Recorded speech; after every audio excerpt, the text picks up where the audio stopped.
Saudara, di tengah gencatan senjata dan rencana negosiasi lanjutan antara Amerika Serikat dan Iran, Presiden Amerika Serikat Donald Trump kembali mengeluarkan ancaman. Kali ini Trump mengancam akan menjatuhkan bom ke Iran jika negosiasi gagal. Bagaimana pengaruh ancaman Trump ke Iran? Kita bahas bersama Sekjen IKAL Strategic Center, Laksda Purnawirawan TNI Surya Wiranto dan peneliti Asia Middle East Center, Pizarro Gozali. Bapak-bapak, selamat petang semua. Selamat petang, Mas Dipo. Oke, saya ingin ke Pak Pizarro terlebih dahulu bahwa Iran kembali menutup Selat Hormuz setelah sebelumnya kita tahu dibuka. Informasi ini betul terjadi, Pak Pizarro?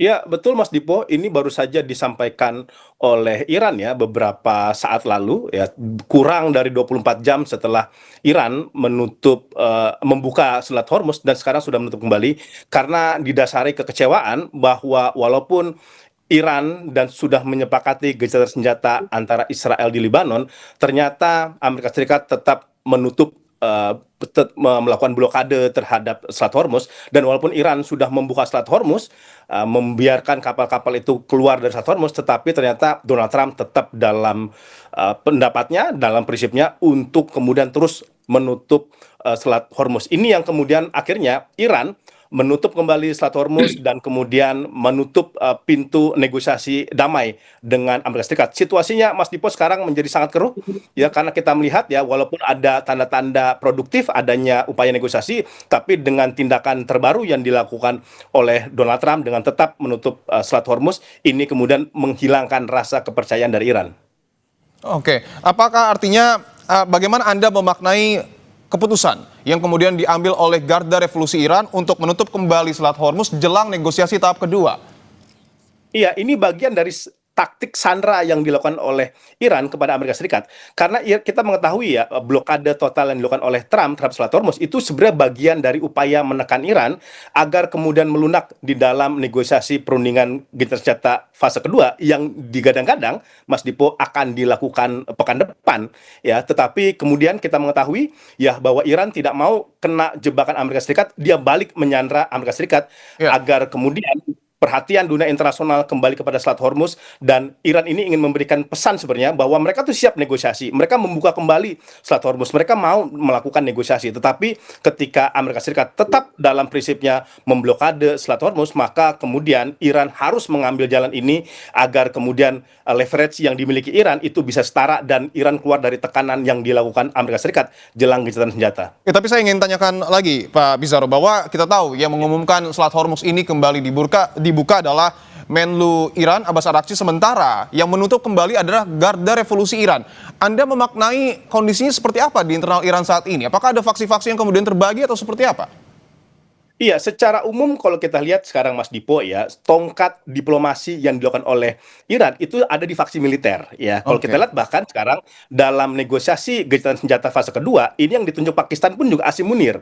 Ini panglima tingkat tinggi Pakistan ya, yang ada di wilayah Pakistan. Artinya pendekatan dalam negosiasi gencatan fase kedua itu lebih kepada teknis gencatan senjata secara pertahanan dan keamanan. Makanya kemudian Asim Munir ini sudah mengakhiri kunjungan kerja 3 hari ke wilayah Teheran, yang ditemui, yang kemudian diajak dialog itu faksi IRGC ya, faksi militer yang ada di Iran ya. Jadi kalau kita lihat ya, walaupun memang tongkat diplomasi ini kebanyakan dimainkan oleh Abbas Araghchi, itu tidak boleh lepas juga dari skenario dan rancangan keamanan yang kemudian sudah dibuat oleh IRGC. Karena sekarang gini, Mas Dipo, kalau kita melihat Iran sekarang itu, kalau bahasa simpelnya itu pemerintahan IRGC itu military state, itu bukan sekedar teokrasi state gitu, karena tongkat kekuasaan sekarang Mujtaba Khomeini, dia punya hubungan yang kuat dengan IRGC dan dia juga memegang kendali diplomasi sekarang ke Amerika Serikat dengan menonjolkan sisi-sisi dari faksi-faksi pertahanan gitu. Ini kemudian makanya tidak aneh kemudian IRGC dan juga pihak keamanan dari Iran yang mengumumkan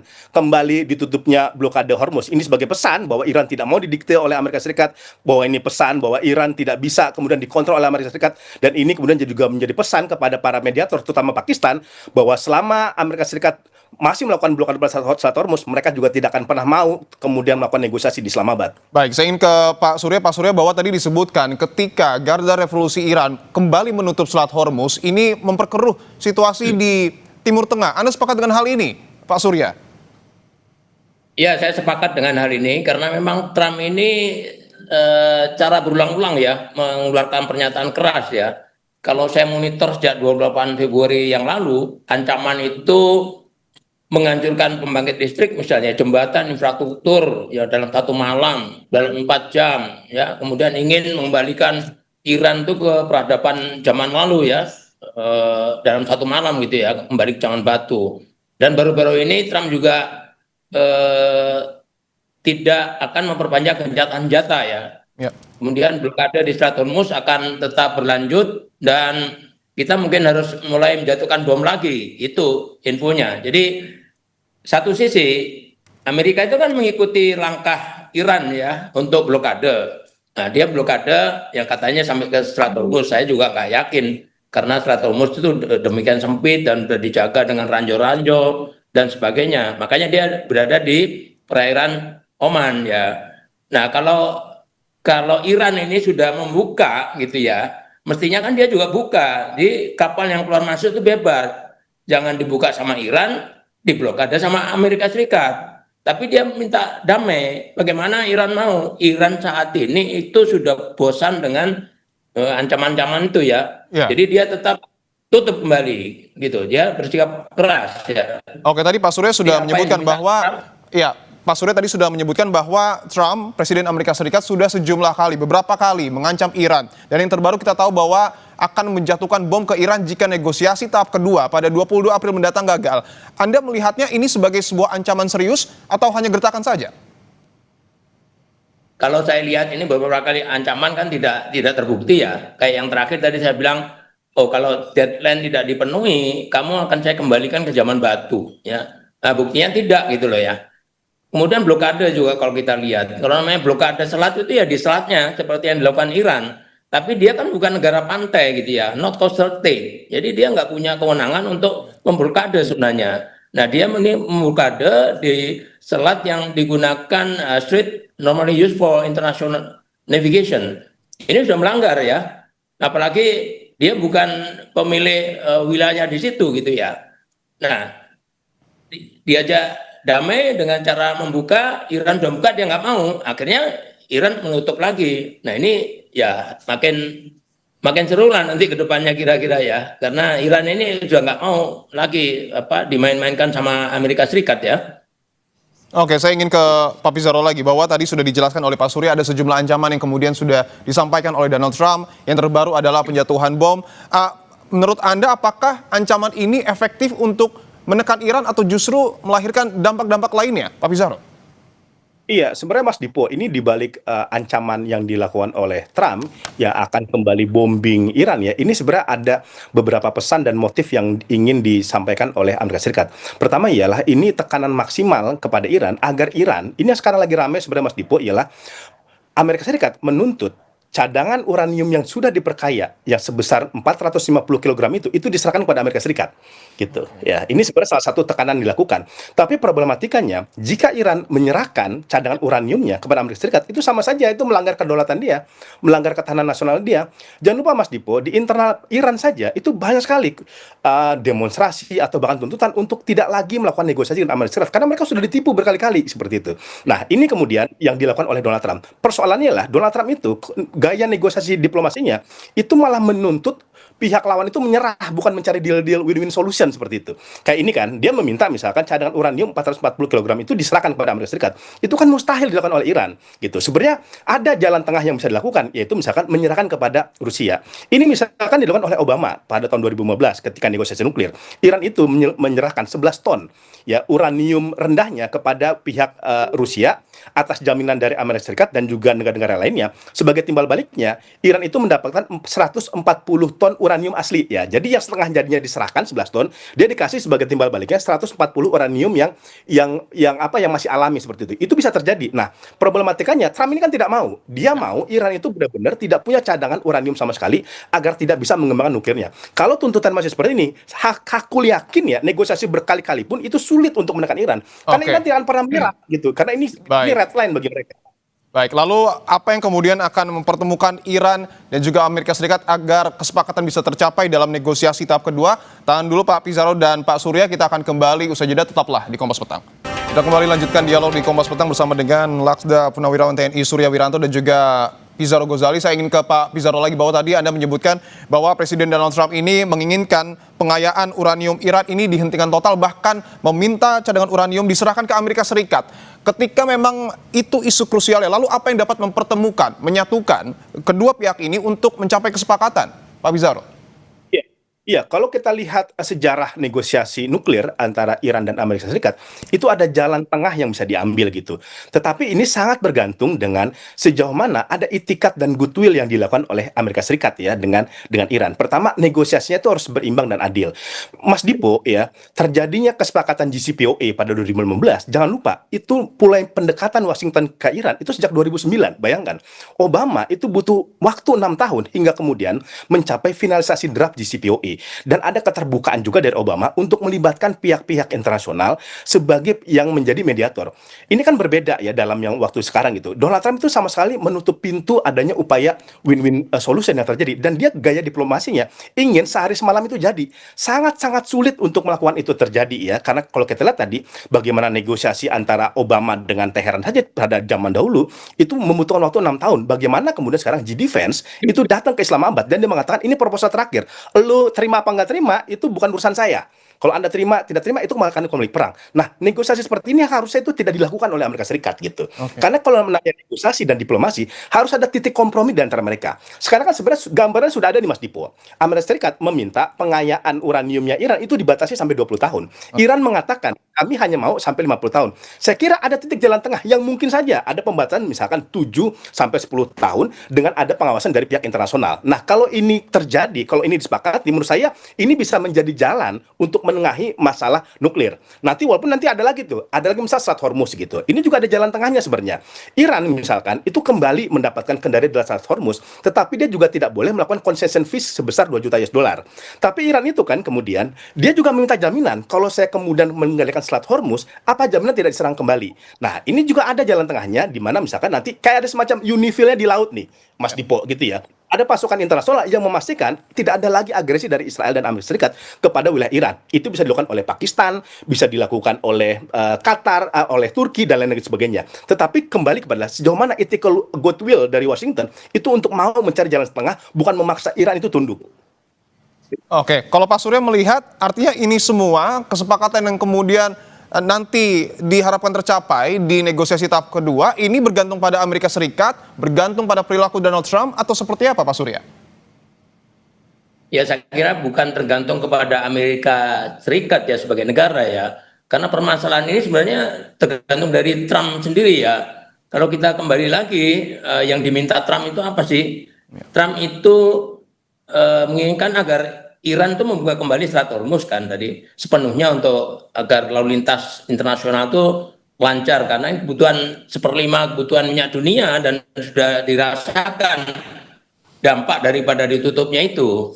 Nah, tapi timbal baliknya kan mestinya Amerika juga sebagai non state ya, dia tidak punya wilayah di situ. Ini kan juga harusnya membuka gitu loh, sehingga berimbang. Nyatanya tidak. Kemudian komitmen kuat bahwa Iran tidak boleh memiliki senjata nuklir. Tadi sudah dijelaskan panjang lebar ya, dan pembatasan nuklirnya. Nah, ini juga harus ada win-win gitu ya. Nggak boleh dia doktriner, memaksa gitu ya. Kamu harus 20 tahun misalnya tadi sampaikan. Nggak bisa seperti itu. Jadi harus ada timbal balik ya. Kalau satu nawarin dibuka, ya yang satunya dibuka juga. Jangan Iran suruh buka, udah dibuka, dia nggak mau, ya ditutup lagi ya. Nah, kemudian negosiasi ini masih berlangsung terus sebenarnya. Nanti mungkin ada putaran lagi di Pakistan. Tapi kalau kita lihat putaran sebelumnya, ini kan mentok ya. Sehingga ancaman militer itu kembali muncul, ancaman pengeboman kembali muncul. Dan itu retorikanya Trump aja untuk memaksa Iran ya. Tapi kenyataannya kita lihat, Iran nggak mau, Iran tetap bertahan ya. Iran ingin membuktikan bahwa saya juga mampu menghadapi Amerika. Nah, ini luar biasa ya. Nah, situasi saat ini kalau kita lihat, Trump ini kadang terdengar sangat optimis bahwa kesepakatan bisa segera tercapai, tapi di sisi lain ya harus menekan dengan ancaman keras ya, gaya maximum pressure gitu ya, yang sudah dikenal masa jabatan pertamanya. Jadi kita sudah mengenal betul karakternya Trump ini. Kami pun di ICAL Strategic Center itu sering memberikan kajian-kajian ya, sejak beliau Trump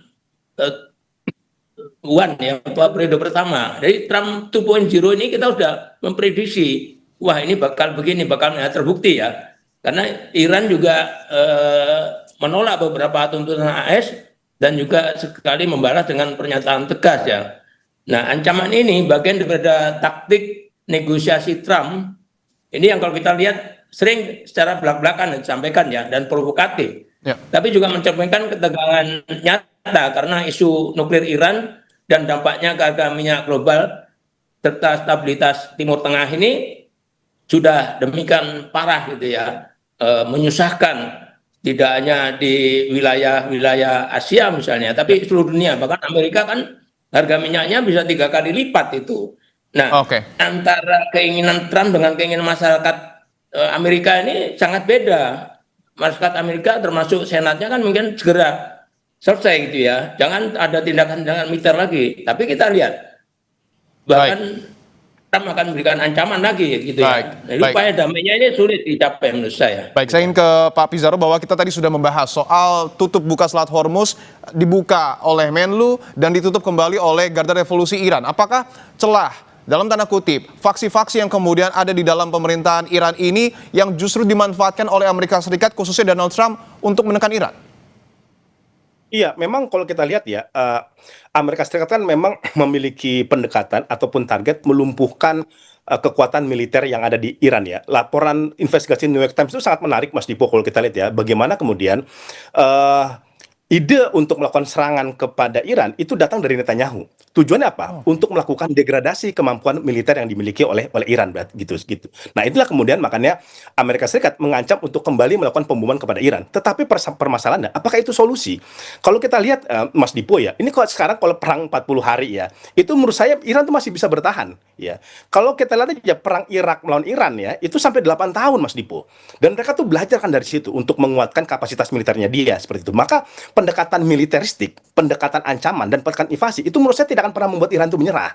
Karena dia sudah punya presiden sejak lama bahwa dia bisa tough dalam melakukan pertarungan militer secara jangka panjang. Maka solusi untuk melakukan ini semua adalah pada jalur negosiasi dan diplomasi ya. Tetapi kembali lagi tadi seperti disebut oleh Pak Surya, sejauh mana sebenarnya Trump itu memang benar-benar mencari perdamaian atau hanya sebagai perdamaian klise bagi Amerika Serikat seperti itu ya. Kemudian ini juga walaupun nanti misalkan terjadi upaya negosiasi, jangan lupa ini Israel itu juga ingin melakukan sabotase. Ini ada celah yang sangat krusial ini, Mas Dipo, dalam kesepakatan Israel dan Lebanon. Itu di poin 2. Di poin tersebut dikatakan Israel itu berhak untuk melakukan invasi kembali, melawan kembali Lebanon kalau kemudian dia merasa terancam. Persoalannya kan itu sering sekali kemudian retorika itu direkayasa oleh Iran seolah-olah dia terancam, tapi ini justifikasi dia untuk melakukan serangan kepada Lebanon dan juga kepada Iran. Bukankah 28 Februari itu serangan kepada Teheran itu dilakukan oleh Israel? Seperti itu ya, kemudian akhirnya diikuti oleh Amerika Serikat gitu. Jadi banyak sekali variabel-variabel yang harus dipastikan bahwa gencatan senjata ini bisa berjalan dengan damai, bisa berjalan dengan lancar. Tentunya juga problematikanya lah, menurut saya Pakistan ini tidak cukup ya, perlu menggandeng negara-negara yang lain. Kalau kita lihat dulu kesepakatan JCPOA 2015, itu ada Rusia di situ dilibatkan, ada Tiongkok dilibatkan, ada Jerman dilibatkan, ada Prancis dilibatkan. Jadi pihak-pihak yang mengawal, yang melakukan pengawasan itu banyak, Mas Dipo. Dan ini yang sekarang tidak diinginkan oleh Donald Trump. Dia kan maunya tuh head to head saja. Dia langsung sama Iran, penengahnya tidak begitu banyak karena dia memang punya impian memang untuk menghancurkan beberapa kekuatan-kekuatan ekonomi, nuklir dan juga fasilitas lainnya. Oke, saya ingin ke Pak Surya bahwa tadi disebutkan sebenarnya solusinya ada 2. Yang pertama adalah melalui jalur negosiasi termasuk juga diplomasi. Tapi di sisi lain Selat Hormuz kembali ditutup. Apakah kemudian respon dari Donald Trump, analisa Anda, apakah tetap akan menggunakan pendekatan militer atau justru mungkin saja membuka jalur negosiasi dan diplomasi? Ya kalau saya lihat upaya negosiasi itu nampaknya kok jauh daripada harapan ya. Kita udah lihat berapa kali itu negosiasi gagal malah ngancam lagi ya. Tapi sampai ngancam dia ngajak negosiasi lagi. Nah, tindakan-tindakan militer ini yang digunakan sebagai ancaman ini masih dipegang sampai sekarang ya. Buktinya tadi kalau negosiasi nggak tercapai saya akan bom lagi. Nah, ini yang mampu memberhentikan saya kira ya memang rakyat atau masyarakat Amerika sendiri ya, memberhentikan tingkah laku presidennya ini. Kalau tadi dikatakan diplomasi kita jangan hanya ke Pakistan, nah, saya setuju ya dengan negara-negara lain. Tapi saya kok nggak yakin dengan tingkah laku sikap Trump yang demikian keras gitu ya terhadap musuhnya gitu ya. Waktu itu kan, waktu serangan 28 Februari kita kan juga gak mengira. Kita hanya mengira bahwa, oh ini masih perundingan gitu ya, masih nakut-nakuti, tiba-tiba diserang beneran gitu ya. Oke. Dan upaya damai juga enggak selesai-selesai sampai sekarang. Ini agak sulit memang. Oke. Karena pribadi Trump itu sendiri yang menyebabkan permasalahan ini berkepanjangan seperti ini. Oke, prediksi Anda Pak Surya, ketika memang ada kesulitan, khususnya terkait dengan apa yang kemudian diputuskan oleh Donald Trump, ujungnya ketika gencatan senjata ini berakhir, selanjutnya akan seperti apa situasi di Timur Tengah ini, Pak Surya? Ya, kalau gencatan senjata ini sudah berakhir, saya kira situasi akan normal kembali ya. Normal kembali, termasuk apa yang dilakukan tuntutan-tuntutan Iran ini, mudah-mudahan bisa dipenuhi ya. Walaupun tidak semuanya, misalnya tidak 10, itu mungkin 3 aja yang paling penting itu bisa terpenuhi, perdamaian akan bisa dicapai ya. Tapi kalau kita melihat, ini kan Iran juga sudah bosan dengan janji-janji itu ya. Makanya senjata strategi itu sesamping economic warfare ya, dia mencegah minyak itu juga geographic warfare dengan menutup Selat Hormuz tersebut. Itu membuktikan berhasil sampai sekarang ya, dengan kekuatan Iran yang di luar dugaan. Ya. Jadi dia akan tetap bermain di situ selama Amerika ini tidak konsisten dengan janji-janjinya ya, dengan diplomasi perdamaian ini. Kalau dia nggak konsisten, dia bukannya takut, diancam dibom lagi nggak takut. Ya, Oke, dia masih punya pertahanan untuk bisa melawan. Tadi katakan 40 hari ke depan, oh masih mampu. Baik. Dengan Iran sampai 8 tahun dan sebagainya ya. Baik. Jadi tetap Iran ini akan bertahan pada prinsipnya. Kalau kamu tidak mau diplomasi dengan baik, dengan damai, saya juga akan siap. Oke, baik. Demikian kira-kira. Baik, Iran akan tetap bertahan, tetapi di sisi lain Amerika juga mengancam akan mengebom Iran ketika negosiasi itu gagal, tapi tentu kita akan tunggu dan kita berharap akan ada deeskalasi yang terjadi di Timur Tengah. Terima kasih Laksda Purnawirawan TNI Surya Wiranto dan juga Pak Pizarro Ghazali telah bergabung di Kompas Petang.